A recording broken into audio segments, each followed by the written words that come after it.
Bonjour, alors on est cette semaine parachat Be'alotecha et dans cette paracha la Torah, après nous avoir parlé de la menorah, la façon dont Aaron devait allumer la menorah, ensuite nous avoir parlé de l'intronisation des Lévi'im dans le Mishkan et dans le temple, la Torah nous parle de Pessah, puis de Pessah Sheni et ce sera donc notre sujet du jour.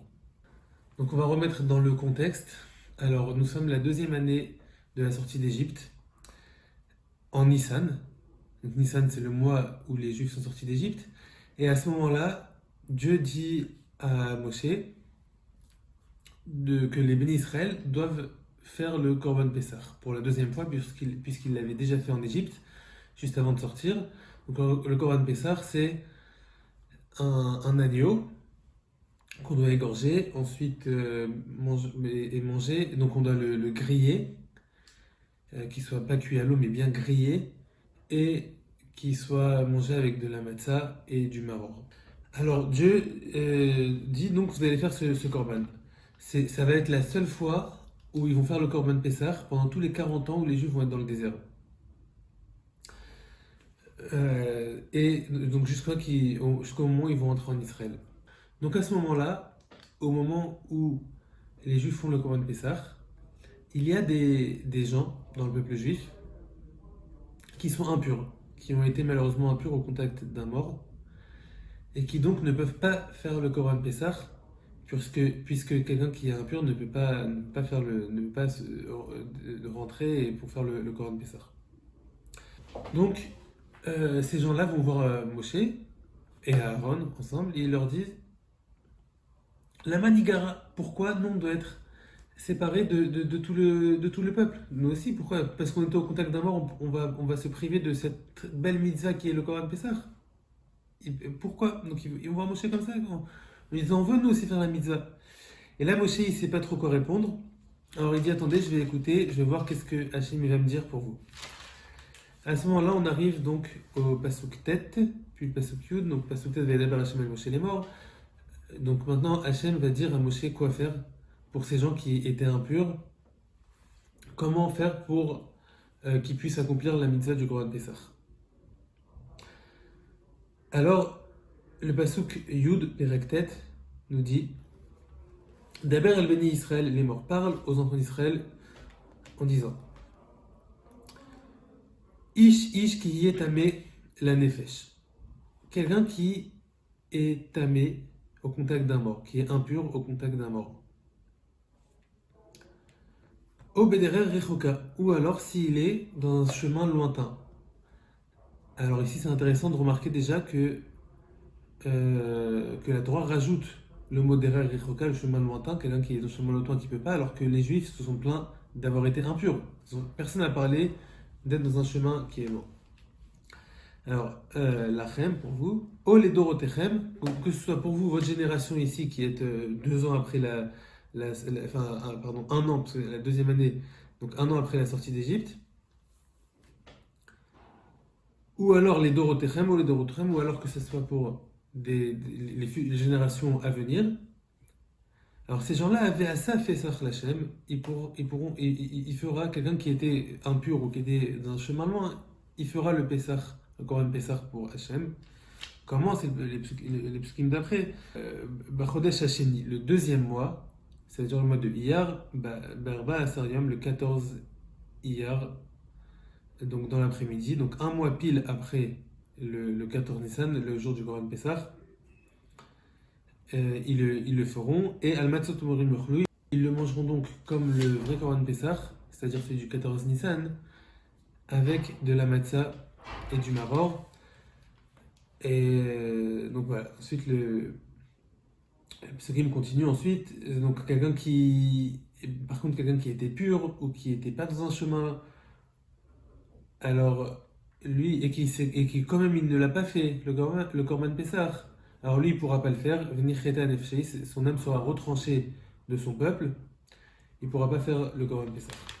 Alors, avant de regarder le Rashi, on va regarder juste après le Rashi dans du pasuk, sur le pasuk Yud. On va d'abord s'arrêter un petit peu sur le pasuk et réfléchir à la signification du pasuk. Le pasuk Yud, donc c'est le pasuk qui dit que qui c'est qui peut faire le Korban Pessah? Quelqu'un qui est soit impur, soit dans un chemin loin. Ces deux catégories de personnes pourront faire le Pessah Sheni. Donc on voit que c'est pas tout le monde qui peut faire le Pessah Sheni. Il y a des conditions. Il faut être soit impur, soit dans un chemin loin. A priori, c'est-à-dire que maintenant on réfléchit sur le pasuk. Alors maintenant qu'on a ces deux catégories de personnes, on va essayer de réfléchir à chacune d'elles. Alors, premièrement, quelqu'un qui est impur. La Torah nous dit quelqu'un qui est impur, il pourra faire par la suite, un mois plus tard, le Korban Pessah. D'ailleurs, c'est intéressant parce qu'on est aujourd'hui, c'est-à-dire le Shlishi, le mardi de la Parashat Be'alotra cette année, ça tombe le 14 Sivan, qui est un mois après le 14 Iyar, qui est la date du Korban Pessah. Qui elle-même est un mois après le 14 Nissan, la date du Korban Pessah originel. Alors, la Torah nous dit quelqu'un qui est tamé, qui est impur, au contact d'un mort, pourra faire le Korban Pessah Sheni, ça veut dire un mois après donc le 14 Iyar. Alors, ça c'est normal, entre guillemets, que la Torah le dise, puisque les gens se sont plaints et en disant on était tamé, on était impur, on n'a pas pu le faire. Donc Hachem rétorque en disant ceux qui sont tamés pourront le faire un mois plus tard. Par contre, ici, quand la Torah rajoute O Bederer Rechoka, ou alors si quelqu'un est dans un chemin loin, alors on peut s'interroger pourquoi la Torah rajoute ça. Les gens ils ont dit on était tamés, on n'a pas pu approcher le Korban, alors il faut que Dieu réponde. Alors ceux qui sont tamés feront comme ça, mais pourquoi la Torah rajoute ou alors ceux qui étaient dans un chemin loin? Alors on pourrait penser a priori que ça parle pas seulement de quelqu'un qui est dans un chemin loin, mais c'est pour donner une ouverture, un exemple à quelqu'un. Chemin loin, c'est un exemple pour dire quelqu'un qui n'a pas pu arriver au Beth Amikdash. C'est-à-dire que même si quelqu'un était par exemple dans Yerushalayim mais qu'il n'a pas pu arriver au Beth Amikdash pour une autre raison, il était honnête, il avait un cas de force majeure, il avait un rendez-vous très important, il était malade, il devait, je sais pas, il avait Chas Shalom ou quelqu'un à enterrer, peu importe, et qu'il n'a pas pu arriver le jour du 14 Nissan, alors on aurait pu penser que c'est inclus dans Bederer Rechoka, qui veut dire n'importe qui n'a pas pu y arriver. Seulement, si c'est comme ça, alors pourquoi la Torah emploie le mot dans un chemin loin? La Torah avait qu'à dire ou quelqu'un qui n'a pas pu arriver au Beth Amikdash. Pourquoi être dans un chemin loin? Chemin loin, c'est une des raisons pourquoi quelqu'un ne peut pas arriver jusqu'au Beth Amikdash. Mais comme on vient de dire, il y a plein d'autres raisons. Voilà, ça c'est une question qu'on peut se poser sur le pasuk. Deuxième chose dans le pasuk, quand la Torah nous parle de chemin loin, déjà il faut qu'on puisse le définir. Qu'est-ce que ça veut dire? C'est quoi un chemin loin? C'est à 1000 km, c'est à 100 km, c'est quoi? C'est à 10 km, c'est à 1 km. Qu'est-ce que ça veut dire quelqu'un qui est dans un chemin loin et donc à ce moment-là il a le droit de faire le Korban Pessah le 14 Iyar. Donc maintenant qu'on a réfléchi à ça, donc on est arrivé à deux questions entre guillemets dans notre tête. Premièrement, pourquoi la Torah parle de chemin loin alors qu'a priori elle voudrait parler de n'importe qui n'a pas pu arriver jusqu'au Beth Amikdash? Et deuxièmement, qu'est-ce que ça veut dire chemin loin? Maintenant qu'on a ces deux questions, on va pouvoir regarder Rashi, ce qu'il nous dit. Mais avant, encore juste un petit point avant de regarder Rashi, il y a une Gemara dans Masechet Psachim, une Mishnah plutôt plus précisément, donc qui est ramenée dans le Daf Tzadik Gimel Amud Bet de Masechet Psachim, qui rapporte une marloquette entre Rabbi Akiva et Rabbi Eliezer sur justement notre sujet, Bederer Rechoka. Qu'est-ce que ça veut dire? C'est quoi un chemin loin? C'est combien? Qu'est-ce qu'on appelle loin? Alors Rabbi Akiva dit un chemin loin, ça veut dire depuis Modi'in et l'extérieur. Modi'in, c'est une ville qui est collée à Yerushalayim. Donc quand on a dépassé Modi'in vers l'extérieur, à partir de ce moment-là, de cet endroit-là, c'est appelé un chemin loin. Quelqu'un qui est là-bas, il peut faire le korban, et donc il n'a pas pu faire le korban Rishon, il peut faire le korban Sheni, le korban Pessah Sheni, deuxième korban Pessah. Rabbi Eliezer, par contre, dit non. Rabbi Eliezer lui dit c'est n'importe qui se trouvait à l'extérieur du Iskupat Ha'azara, c'est-à-dire le seuil de la Hazara, c'est le parvis, où à l'intérieur c'est comme une sorte de cour, où à l'intérieur il y a le Kodesh, donc le sanctuaire dans le Beth Amikdash. Quelqu'un qui est au seuil d'une des portes pour rentrer dans la Hazara, c'est-à-dire qu'il n'est pas rentré dans la Hazara, et il est même à l'extérieur du seuil, à ce moment-là, ça s'appelle qu'il est dans un chemin loin, et que donc il peut faire le Korban Pessah chez lui. Alors voilà, ici on a un dessin du Beth Amikdash. Donc ici c'est le sanctuaire, avec donc la menorah, le shulchan, la table et le misbeach intérieur. Ici on a le Kodesh Kodashim avec le Aaron à l'intérieur, l'Arche Sainte. Donc tout ça c'est là ici c'est l'entrée du Kodesh, tout ça c'est le Kodesh. Et tout ce qui est ici on voit en orange, ça s'appelle la Hazara. C'est le parvis du temple. Et donc là, ici on voit donc les portes, donc jusqu'ici, pour rentrer, pardon, ici c'est Sha'ar Nicanor, et les autres portes. Donc quelqu'un qui est à l'extérieur d'un de ces seuils, de ces portes, il peut lui être appelé quelqu'un qui est dans un chemin loin, et donc il peut faire le Korban Pessah Sheni. Donc ça c'est l'avis de Rabbi Eliezer. Donc on a une marloquette de Rabbi Akiva, Rabbi Eliezer, et le Rambam lui il tranche comme Rabbi Akiva, qui a dit Mina Modi'in velachutz, c'est-à-dire à partir de l'extérieur de la ville de Modi'in et vers l'extérieur, lui il est appelé un chemin loin. Donc c'est une chouma, c'est quelqu'un, il est plus sévère entre guillemets le Rabbi Akiva.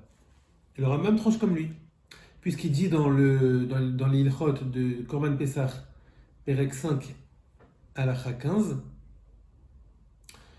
le Rambam dit là-bas que quelqu'un qui se trouve à 15 000, alors 15 000, 1 000 c'est 2000 amot, c'est 2000 coudées, donc 15 000 ça fait 30 000 coudées, donc ça correspond à peu près à 15 km, un peu moins de 15 km en vrai.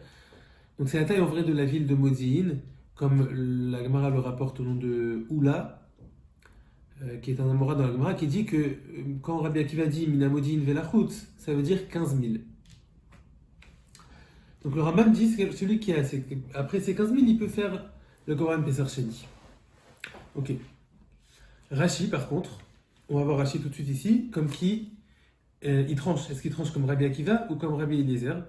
Rabbi Eliezer, lui, il avait dit que c'est ceux qui sont à l'extérieur du Iskupa Shel à Hazara, c'est-à-dire à l'extérieur d'un des seuils d'une entrée de la Hazara.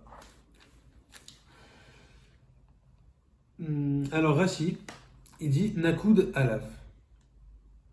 C'est pointillé, il y a un point au-dessus du He dans le mot Rechoka. Beder et Rechoka dans un chemin loin, au-dessus du He, il y a un point. Dans le Sefer Torah. Alors, quand il y a un point au-dessus du Sefer Torah, ça vient généralement diminuer quelque chose, enlever quelque chose. Alors ici, tout simplement, ça vient enlever le He, puisque comme l'écrit le Rashba dans une de ses réponses, que quand il y a un mot avec plus de lettres que de points, c'est-à-dire plus de lettres non pointillées au-dessus que de lettres avec un point au-dessus, alors il faut enlever, comme si on enlève les lettres qui ont le point au-dessus. Et ça fait Bederer Rachok. On enlève le He, ça fait loin, Rachok. Et à ce moment-là, Rachok, on ne parle pas du chemin, mais on parle de la personne, comme si qu'il y avait écrit dans le pasuk Ish, qui y est amé la nefesh, un homme quand il sera impur au contact d'un mort, obederer, ou alors en chemin rachok, qui sera loin, mais pas le chemin qui est loin, l'homme lui-même qui est loin. Et donc ça vient nous apprendre que, comme Rachel dit, l'omar, lo sherechoka vadaï, pas que c'est vraiment un chemin qui est vraiment loin, et là, shayachutz le askupat hazara, kolzman shrita, mais seulement tout le temps où on peut faire la shrita, on peut faire apporter le korban Pessah, lui il était à l'extérieur du parvis du temple, de la Zara, comme on vient d'expliquer. Donc Rashi, on voit clairement qu'il tranche comme Rabbi Eliezer dans la Mishnah. Très bien, donc maintenant on a répondu à la question qu'on s'est posée. Qu'est-ce que ça veut dire derrière Rechoka? C'est quoi un chemin loin? Voilà, on a une marloquette. Et nous, comme on va étudier Rashi maintenant, donc on a Rashi qui a tranché, ça s'appelle à l'extérieur du parvis du temple. C'est-à-dire qu'il est dans le Beth Amikdash. Il est dans le Beth Amikdash, mais à plus forte raison, c'est même dans Yerushalayim. C'est-à-dire qu'il est juste à côté.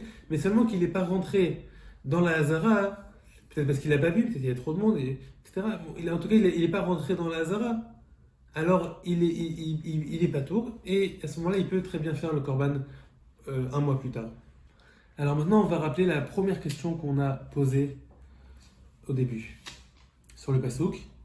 Donc c'était que si la Torah veut nous parler de quelqu'un qui est honnête, qui est dans un cas de force majeure et qui n'a pas pu arriver au Beth Amikdash, alors pourquoi parler de quelqu'un qui est dans un chemin loin? Il peut avoir plein d'autres raisons. Pourquoi on n'a pas pu arriver? La Torah elle aurait dû dire quelqu'un qui n'a pas pu aller au Beth Amikdash. Et on aurait compris tout, on aurait compris chemin loin, on aurait tout compris. Alors ici, Rashi vient nous répondre à cette question aussi. Qu'en réalité, on ne parle pas de quelqu'un qui est honnête, on ne parle pas de quelqu'un qui, à cause d'un cas de force majeure, n'a pas pu rentrer dans le Beth Amikdash. On ne parle pas de ça. On parle de quelqu'un qui était à l'extérieur, peu importe la raison. Même s'il n'a pas voulu rentrer, il pouvait très bien, il n'a pas voulu, mais il était à l'extérieur. Alors lui, la Torah nous dit, puisqu'il était à l'extérieur, il pourra faire le Korban Pessah un mois plus tard. Par contre, quelqu'un qui était dans la Hazara, c'est-à-dire à l'intérieur du parvis du Beth Amikdash, et qui n'a pas fait le Korban, alors lui, il sera retranché de son peuple. Il pourra pas faire, évidemment, il pourra pas le faire à Pessah Sheni un mois plus tard, mais il sera retranché et ce sera une très grave faute qui sera sur lui. Et ça, c'est Xerat HaKatuv, comme on appelle. C'est un décret de l'écriture. C'est Hachem qui a décrété comme ça. Quelqu'un qui est à l'extérieur, alors il peut faire Pessah Sheni, quelqu'un qui est à l'intérieur et qui ne l'a pas fait, il peut pas. Pourtant, celui qui est à l'extérieur, on n'a qu'à lui dire rentre et fais. Alors il faut comprendre ça. Alors en réalité, il y a une différence fondamentale entre quelqu'un qui est à l'extérieur de la Hazara et quelqu'un qui est à l'intérieur. La différence, elle est dans c'est quoi la faute. C'est quoi la faute de quelqu'un qui est à l'intérieur et de quelqu'un qui est à l'extérieur. Alors quelqu'un qui est à l'intérieur et qui ne le fait pas, alors sa faute c'est de ne pas avoir fait le korban. Tu étais à l'intérieur, tu aurais pu participer à un groupe pour faire un korban, tu l'as pas fait. Par contre, quelqu'un qui est à l'extérieur de la Hazara et qui n'a pas fait le korban, sa faute c'est pas de ne pas avoir fait le korban, c'est de ne pas être rentré. Parce que de là où il est, de la position où il est maintenant, il ne peut pas faire le korban, c'est impossible. Il faut rentrer à l'intérieur pour le faire. Et de la position où il est, il ne peut pas le faire, donc la faute qu'il a fait, c'est de ne pas être rentré. Et de ne pas être rentré, il n'a pas transgressé le fait de ne pas faire le korban Pessah. Il a transgressé quelque chose de secondaire, de ne pas être rentré. Sur ça, la Torah elle a dit que c'est vrai qu'on aurait pu lui dire à cette personne-là, eh ben rentre et fais le korban. Et donc tu ne peux pas le faire un mois plus tard à Pessah Sheni. Alors pourquoi maintenant pourquoi t'es pas rentré et l'avoir fait maintenant? T'aurais pu, t'avais aucune raison pour ne pas rentrer pour ne pas rentrer et le faire. Alors la Torah elle a dit quand même, malgré ça, cette personne-là, on l'appelle Anous, on l'appelle quelqu'un qui est dans un cas de force majeure du Korban, parce que là où il est maintenant dans sa position actuelle, il ne peut pas le faire.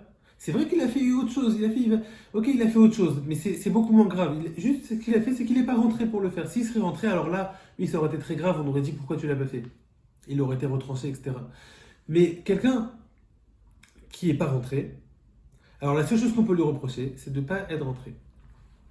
Et ça, c'est quelque chose de très intéressant, qui mérite vraiment méditation.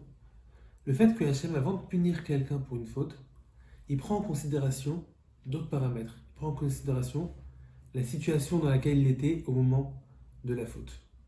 Comme ici, on voit que Hachem prend en considération le fait que la personne n'était pas à l'intérieur de la Hazara, était à l'extérieur. Et donc, il n'a pas fait la faute de ne pas avoir apporté le korban. Alors que oui, finalement, concrètement, il n'a pas apporté le korban. Et c'est une grave faute. Mais on prend en considération la position, la situation dans laquelle il est à ce moment-là, qui était dans notre cas, qui était à l'extérieur.